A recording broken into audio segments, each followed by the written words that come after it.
Where's my money? I got this f***ing bracelet. Where's my money? What are you gonna do? What are you gonna do? Mother. What's going on, everyone? Welcome to the Behavioral Arts. My name is Spidey, and I use my degree in sociology and psychology, my certifications in criminal interrogation and body language analysis, and my experience as an award-winning mentalist to teach people behavioral analysis and practical psychology on stages and television shows all over the world. This week's going to be a little different. This isn't a big national news story, but it's certainly going massively viral on social media. I've had so many people send this to me, and sometimes I pick these topics not because everyone necessarily knows what the story is, but because they have great opportunities to study body language. And this is one of those cases. So a lot of you sent me these clips saying, oh my God, I think this is a really good example of something you've covered on the channel before, or something we've talked about in another analysis. And you're right, there are tons of really perfect examples in this clip of some stuff we've talked about, and moving forward, we can always use this as almost the perfect reference for these behaviors. So really quickly, let me tell you guys what the story is. So there's a jeweler who works in the jewelry district in New York City. His name is TraxNYC, or that's what he goes by on social media, where he has a very large following, millions of followers. Early last week, right at the beginning of the year, he posted a video on his social media of a client who came to him with a bracelet that he was sold by a different jeweler from the jewelry district by the name of K. And they sold him this bracelet under false pretenses. They said that it was one of Trax's products, so they attached his name to it, and they also said it was 14 karat gold, which it was not. Both of these things were lies. Shortly after that, he posted another video, and this is the one that's gone massively viral all over social media, where he went to confront the owners of K.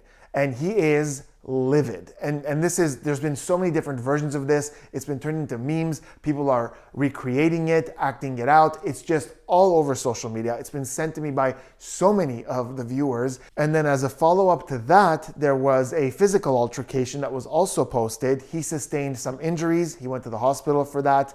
And the Akay brothers were arrested for this physical altercation. But what we're going to do in this video is we're going to go back and look at the first two videos. The one where he's initially talking to that customer, and then we're going to look at the viral one where he went in and confronted the owners of K. And the reason we're going to look at both of these is because one of these contains textbook examples of some behaviors that we've talked about on the channel, universal expressions of emotion, and such great examples for that.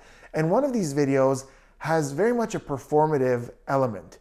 And we're going to look at the two and contrast the behaviors, which will allow you moving forward to, whether it's in the real world or on social media, spot when something is for the camera or when something is absolutely a legit emotion. So here's how we'll do this. I want you to watch each of them, starting with the first one. This is the one where we're first being told the story of what's going on with the bracelet. Here it is. So not only did these pieces of shit, okay, rip you off on this thing, it turned out to be 9 karat gold, right? Yeah. You had a check? Yes. So they're going to be giving you $1,000 on top. Here's $22,000 for your fucking trouble. These bum motherfuckers, bro. You get people in this exchange, people in this. Stop being greedy pieces of lying shit. So I'm Trax. I want this coming up with a scheme every time. Keep scheming, bro. 9 karat this, 2 karat that, this, that. Security what, bro?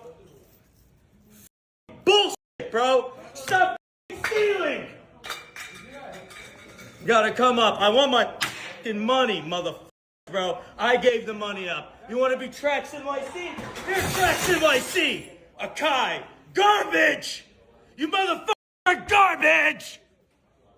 Okay, so I must admit when I first saw that clip, I was very confused because it seems like he's trashing his own booth, right? He's behind the counter, he works there, and he starts breaking things. But then I noticed two things. One, in the background, it says Akay Diamonds. So this man has literally just hijacked the Akay jewelry booth. Like, he's up in there, and some of the displays look empty. So is this before they showed up? Are they on break? But that's the second thing that I noticed or remembered. In the jewelry district in New York, it's very common. They just walk into each other's booths. It's like this massive flea market. He has a lot of videos of him in other people's booths, filming content, just walking in and out of booths. So I don't really know the exact context here. Like, did he just let himself in and no one's saying anything? You'll notice things go silent at some point, somebody else security. So I don't really know what's going on, but yeah, it appears that he's in their booth talking to this guy and then trashing the whole place. But this is about body language and behavior. So whether you go watch the clip again or having seen it only once, look at some of the behaviors that you noticed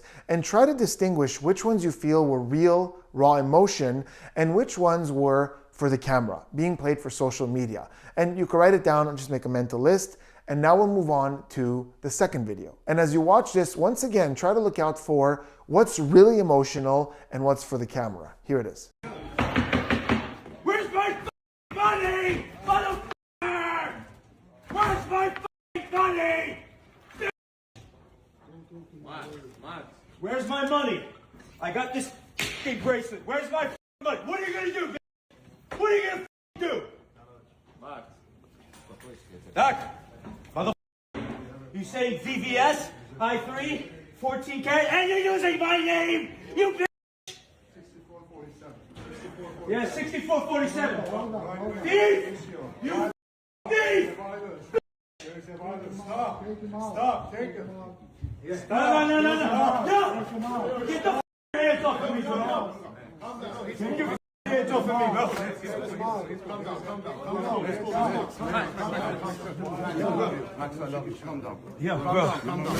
Calm down.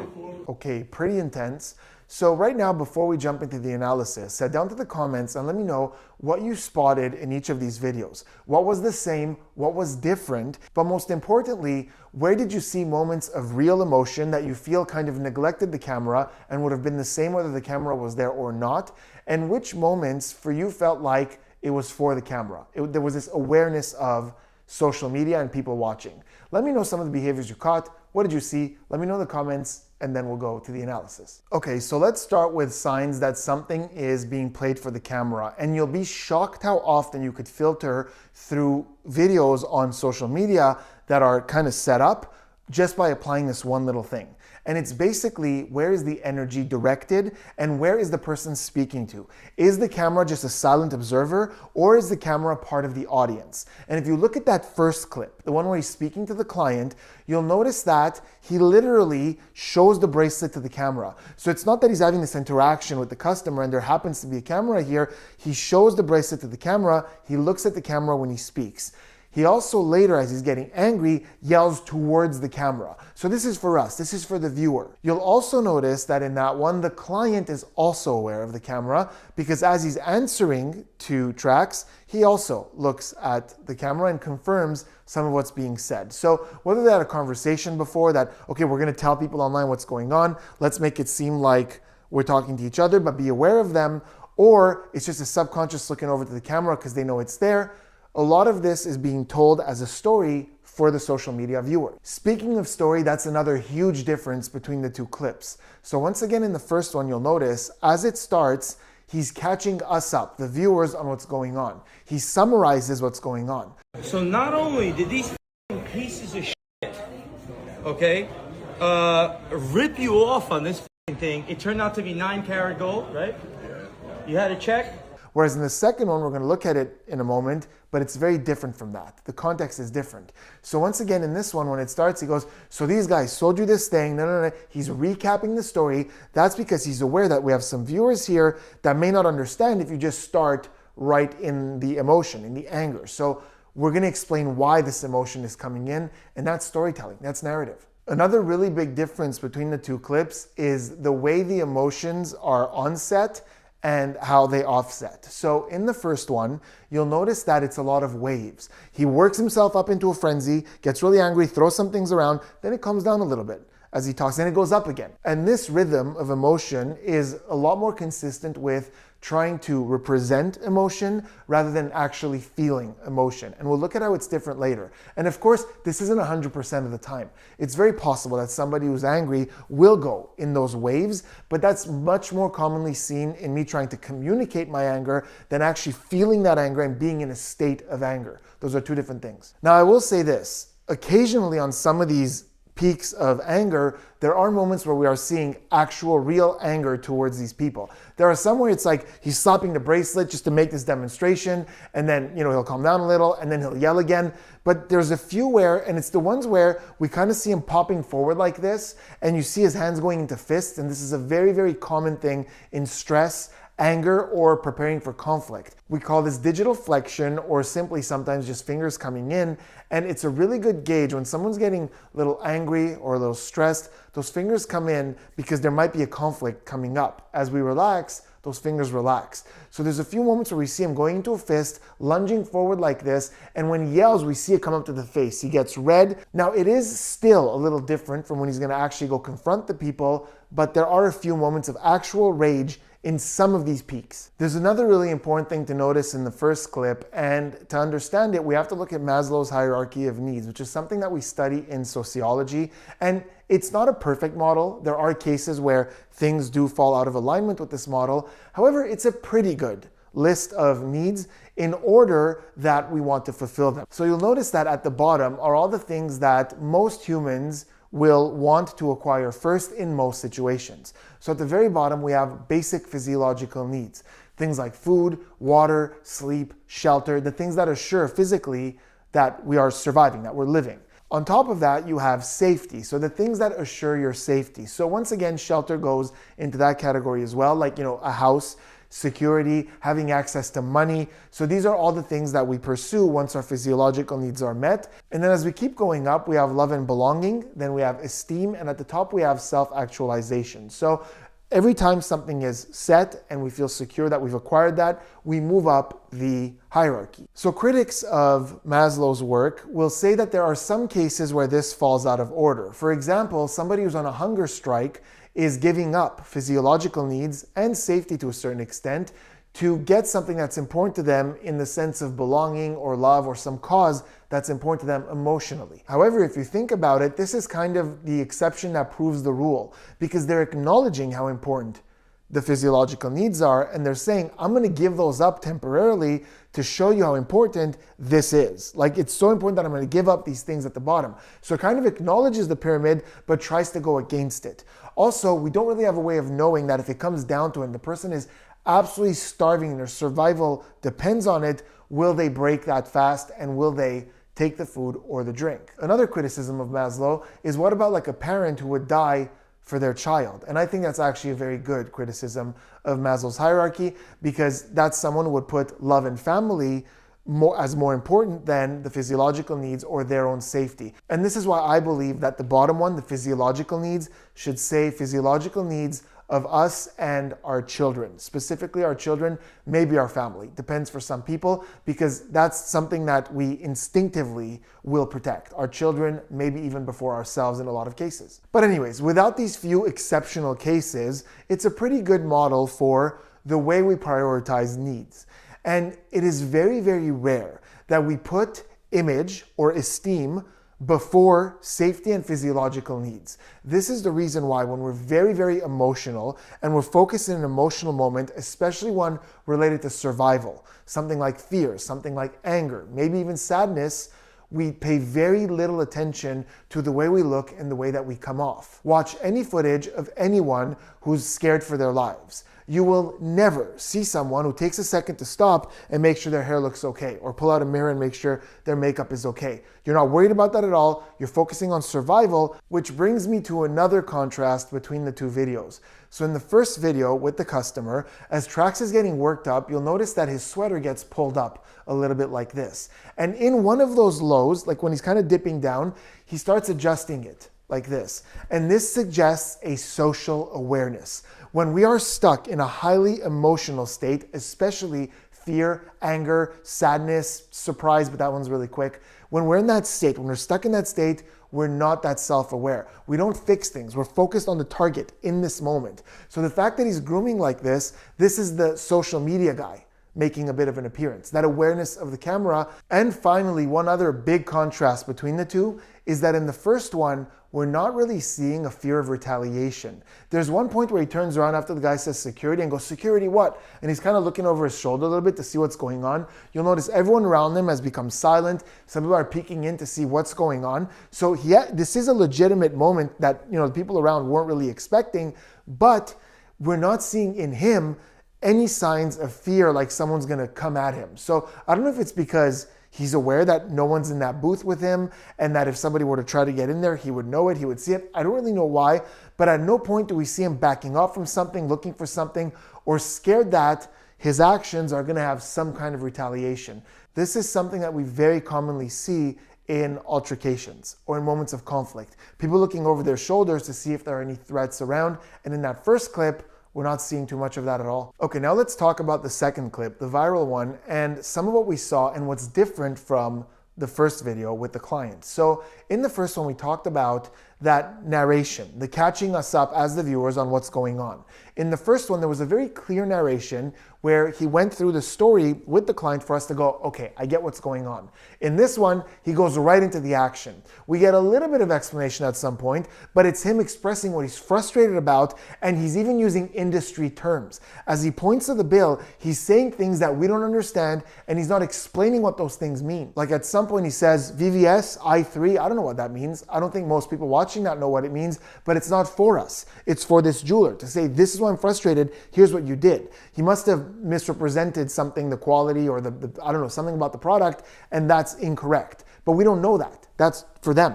Even in the beginning, he goes, I got this bracelet, where's my money? There's no explanation. What money? Why do you want money? We get little clues here and there, but it doesn't start with this clear narration for us to understand the context. He's going in there with a goal. That goal is to tell these people off. That goal is not to entertain us or give us a story or catch us up on anything. The second thing that we talked about in the first video was actually physically playing to the camera. There were a lot of moments where he communicated something to the camera, yelled at the camera, spoke directly to the camera. In this, there's no such moment. He walks in, he goes straight to the guy, that's his target, that's who he's communicating with.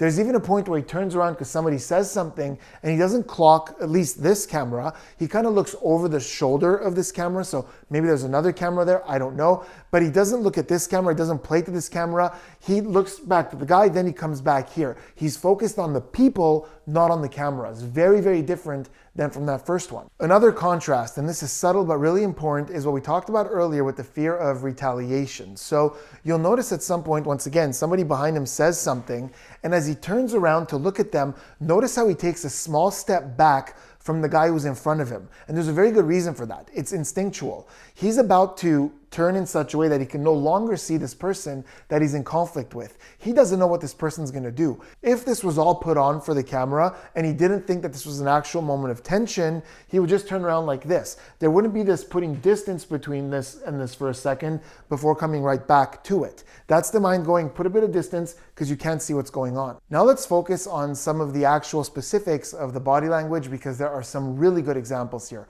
First of all, let's ignore Trax for a second and talk about the guy that he's yelling at. So I don't know his first name. I'm not sure which of the brothers that is, but he's one of the Akay brothers.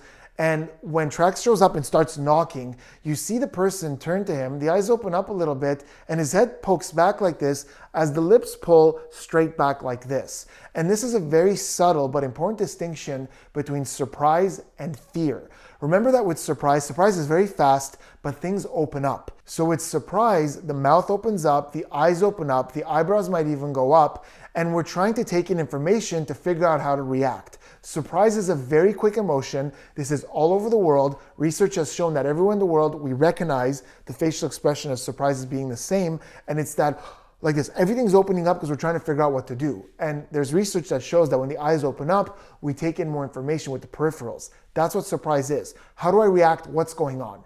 And that usually quickly turns into either happiness, so, oh my God, this is a surprise party, or it could turn to sadness, like you get some shocking news and then we see everything fade down into sadness, but surprise typically turns into something else. Fear is different. Fear isn't me trying to take in information. Fear is me putting distance between me and something. So although the eyes do open up with fear because we're trying to assess what to do at the same time, we typically pull back with the lips. It's more of this kind of thing. And we even might hear that kind of sharp inhale through the teeth. And again, this is universal, very high recognizability everywhere in the world, regardless of culture or background or education. We all display fear the same way, and it's more of a pulling back. You might even see the head pull back with fear because instantly our mind is saying something's dangerous, put distance between you and that thing. So with this guy, you'll notice it's not surprise. It's not when the noise comes that he gets startled and then he goes to fear. It's not that, it's instant fear. He turns this way and he backs up immediately as he's looking at the target like this, trying to assess. But if you look at the lips, it's subtle. They're going this way. They're not going this way. It's not surprise. They're being pulled back. So there's a moment of fear.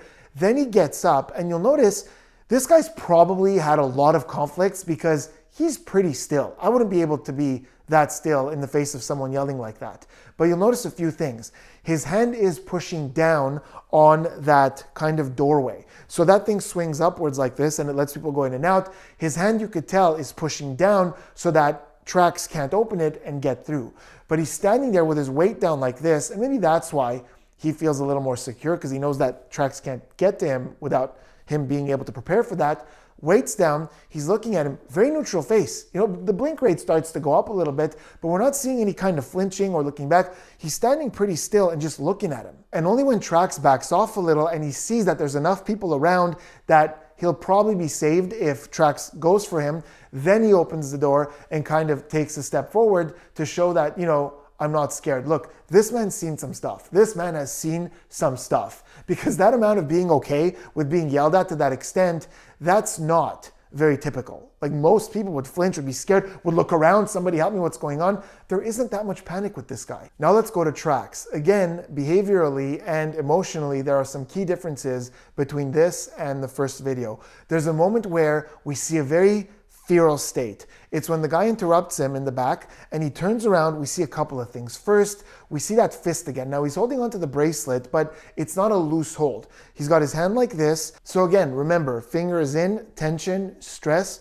fingers relax, outwards. So the fingers are in like this, and he's kind of looking around, and you'll notice his eyes are wide open, like this. Now this guy's eyes don't open like super wide, like a lot of people, but you'll notice in that first clip, even when he was yelling at the camera, they were like very neutral. They were almost in a relaxed position. So he's yelling at the camera, but those eyes aren't showing that glare. Here they're a little more open like this. As he turns around, he's got that fist, he's looking around a little bit, and he's even doing a little bit of what we call turtling. This is a very defensive position where the shoulders come up to defend the neck. Because the neck is such a vital part of our body, and if we take damage to the neck, it can really threaten our survival, we have this tendency to get protective of it in moments of conflict. So we're seeing this, and we didn't see that in the first video. Even in those moments of anger, it was open a lot more. It was a lot of brisk gestures with the hand, but we never saw this kind of state that we're seeing in that specific moment. If ever you see this kind of thing in the real world, that fist, that kind of shoulders coming up to protect the neck, this little bit of looking around,